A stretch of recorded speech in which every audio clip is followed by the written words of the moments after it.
नमस्कार, रेशूज किचनमध्ये आपल्या सर्वांचे खूप खूप मनापासून स्वागत। आज आपण कोबीमध्ये रवा घालून अशी एक मस्त कुरकुरीत रेसिपी बनवणार आहोत की घरातील सर्वांना नक्कीच आवडेल।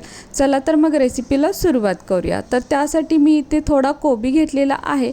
तर हा अगदी पाव किलोपेक्षा सुद्धा कमी आहे, म्हणजे आपल्याला लागेल तितकाच कोबी घ्यायचा व यानंतर आता कोबी आपल्याला चिरून घ्यायचा आहे। तर कोबीचा मधला जाड भाग कापून काढून टाकायचा व यानंतर कोबी अगदी पातळ चिरून घ्यायचा। तर कोबी लांब किंवा बारीक आपल्या आवडीनुसार आपण चिरून घेऊ शकतो, पण चिरताना म्हणजे कापताना कोबी पातळच कापायचा। तर आता आपण इथे पूर्ण कोबी पातळ असा चिरून घेऊयात। त्यानंतर इथे एक छोटा कांदा घ्यायचा। तर कांदा मी इथे सोलून आणि मुळाचा आणि देठाचा भाग काढून टाकलेला आहे। यानंतर कांदा सुद्धा आपण इथे चिरून घेऊयात। तर कांदा सुद्धा आपल्या आवडीप्रमाणे लांब किंवा बारीक चिरू शकतो। तर मी इथे मीडियम साईजमध्ये चिरून घेते आणि एकदम पातळ चिरायचा आहे।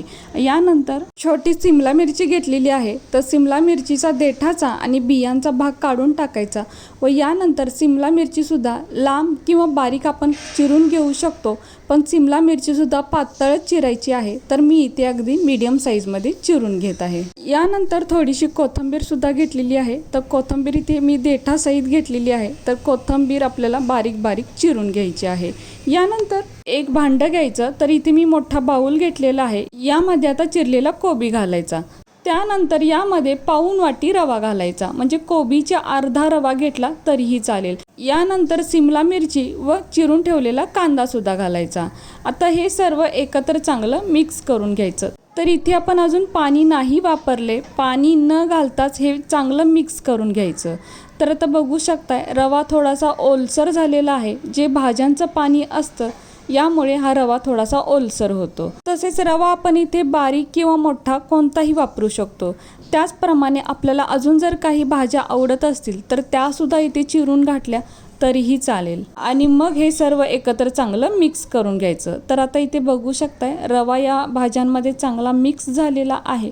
आता यानंतर एका वाटीत मी थोडंसं पाणी घेतलेलं आहे आणि अगदी थोडं थोडं यामध्ये पाणी ओतायचं। अगदी सगळं एकदम ओतायचं नाही, कारण हे काय आपल्याला बॅटर वगैरे बनवायचं नाही, म्हणजे खूप पातळ बनवायचं नाही। आणि थोडं थोडं पाणी ओतल्यामुळे याचा व्यवस्थित अंदाज येतो। तर आता इथे बघू शकता हे थोडंसं घट्ट वाटतंय अजून, असं हे मिळून आलं पाहिजे थोडंसं। तर इतकं आपल्याला पाणी ओतायचं आहे आणि पुन्हा हे आपल्याला चांगलं मिक्स करून घ्यायचं आहे। तर बघू शकताय आता मी इथे बरोबर पाव वाटी पाणी ओतलेलं आहे आणि हे अगदी व्यवस्थित मिक्स झालेलं आहे। तर आता यामध्ये रवा आहे, तर रवा चांगला भिजला पाहिजे यासाठी यावरती झाकण ठेवायचं व एक 5 मिनिटासाठी असंच बाजूला ठेवून द्यायचं। तर आता एक 5 मिनिटं झालेली आहेत, झाकण काढून पाहूया। तर बघू शकताय रवा छान फुललेला आहे, म्हणजे रवा चांगला भिजलेला आहे। आता यामध्ये आपण बाकीचे साहित्य घालूयात। तर 2 चमचे बेसन छान बाइंडिंग होतं आणि रेसिपी अगदी खमंग लागते। यानंतर छोटा अर्धा चमचा हिंग सुद्धा घालायचा। आता बेसन आहे तर छोटा 1 चमचा ओवा घ्यायचा, हातावरती असा चोळायचा आणि मग यामध्ये टाकायचा। यानंतर छोटा 1 चमचा जिरे घालायचे, तसेच छोटा पाव चमचा हळद, 1 चमचा लाल तिखट व चवीपुरते म्हणजे छोटा अर्धा चमचा मीठ घालायचं। तसेच बारीक चिरलेली कोथिंबीर सुद्धा घालायची। आता हे सर्व साहित्य एकत्र चांगलं मिक्स करून घ्यायचं। आता यामध्ये आपण बेसन तसंच इतर साहित्य मिक्स केलेलं आहे। तर आता सुरुवातीला हे थोडंसं घट्ट वाटेल, तर काय करायचं अगदी थोडंसं पाणी यामध्ये शिंपडायचं। तर हे पहा अगदी थोडंसं मी पाणी घेतलेलं आहे व यामध्ये चांगलं मिक्स करून घ्यायचं। तर जास्त पाण्याचा वापर करायचा नाही, त्यामुळे थोडंसंच पाणी इथे शिंपडायचं आहे। आता हे मला अजून थोडंसं घट्ट वाटते, तर मी अजून थोडंसं म्हणजे 2 चमचे पाणी मी हातावर घेते आणि यामध्ये असं थोडंसं शिंपडून घेते। तर पुन्हा हे चांगलं मिक्स करायचं आहे आणि आता बघू शकताय हे थोडंसं ओलसर झालेलं आहे। आपल्याला हे अगदी पातळ बॅटर नाही बनवायचं आणि अगदी कोरडंसुद्धा वाटलं नाही पाहिजे। तर हे पहा असा याचा गोळा बनला पाहिजे। तर असं हे आपल्याला मिश्रण बनवून घ्यायचं आहे। आता यानंतर गॅसवर एक तवा ठेवायचा। तर मी इथे पॅन वापरला आहे, आपण भाकरी किंवा चपातीचा तवा सुद्धा वापरू शकतो। आता तवा थोडासा गरम झाला की यामध्ये अगदी थोडंसं तेल सोडायचं आणि हेच सगळीकडे पसरून घ्यायचं। तर तेलाचा वापर इथे जास्त करायचा नाही। आता यानंतर जे आपण मिश्रण बनवलं होतं त्यातलं थोडं मिश्रण घ्यायचं आणि पॅनमध्ये अशा पद्धतीने थापून घ्यायचं। तर हे आपल्याला जास्त जाड पण बनवायचं नाही आणि अगदीच पातळसुद्धा नाही करायचं. मीडियम साईजमध्ये हे आपल्याला बनवायचं आहे व हाताने थोडासा गोल शेप देण्याचा प्रयत्न करायचा. जर हाताने जमत नसेल तर इथे आपण चमच्याचा सुद्धा वापर करू शकतो, पण हाताने अगदी व्यवस्थित जमतं. तर हे पहा, आता मी हे छान असं थापून घेतलेलं आहे. तसेच छोटं किंवा मोठं आपल्या आवडीप्रमाणे आपण बनवू शकतो. आता यावरती लगेचच झाकण ठेवायचं व लो फ्लेमवरती 1 मिनिट भरासाठी असंच ठेवायचं, कारण यामध्ये आपण बेसन आणि वेगवेगळ्या भाज्यासुद्धा घातलेल्या आहेत. तर आता 1 मिनिट भरानंतर आपण हे काढून पाहूया. तर हे पहा, वाव, अगदी छान असं वाफवलं गेलं आहे आणि याचा थोडासा कलरसुद्धा बदललेला आहे.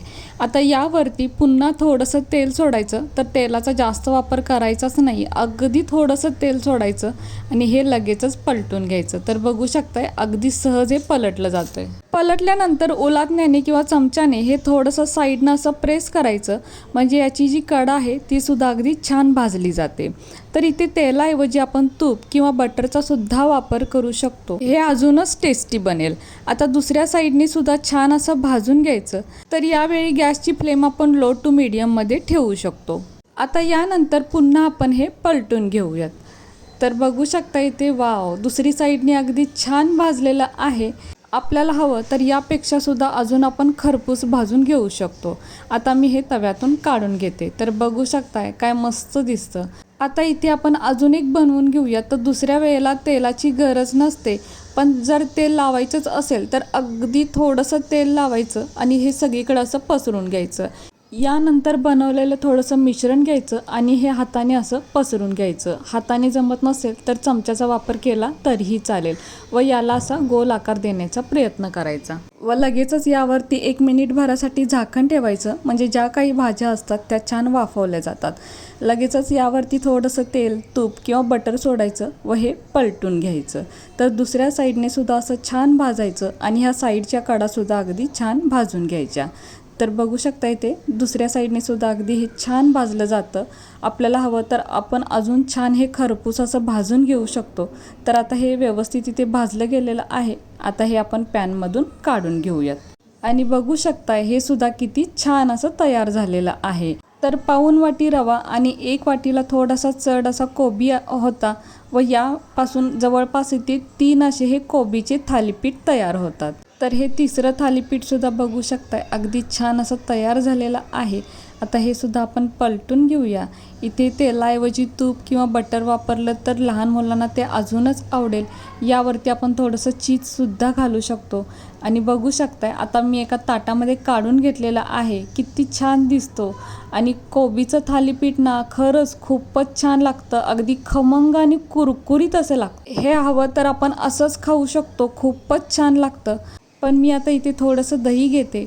दही किंवा सॉससोबत सुद्धा अगदी छान लागतं आणि हे कोबीचे थालीपीठ ना अगदी मोठ्यांनाच नाही तर लहान मुलंसुद्धा आवडीने खातील, इतकं टेस्टी तयार होतं आणि बनवायला सुद्धा खूप सोपं आहे. कमी साहित्यात बनतं, कमी वेळेत बनतं आणि घरच्या साहित्यात बनतं.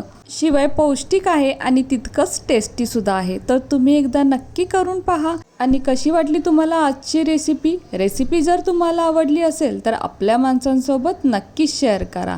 आणि हो, व्हिडिओ जर तुम्हाला आवडला असेल तर प्लीज आपल्या या व्हिडिओला एक लाईक नक्कीच करा. नवीन असाल तर चॅनलला सबस्क्राईब करा, सोबत बेल आयकॉन प्रेस करा, म्हणजे मी बनवलेले असेच नवनवीन रेसिपी सर्वात आधी तुम्हाला मिळतील. आता पुन्हा भेटू अशाच एका नवीन रेसिपीसोबत.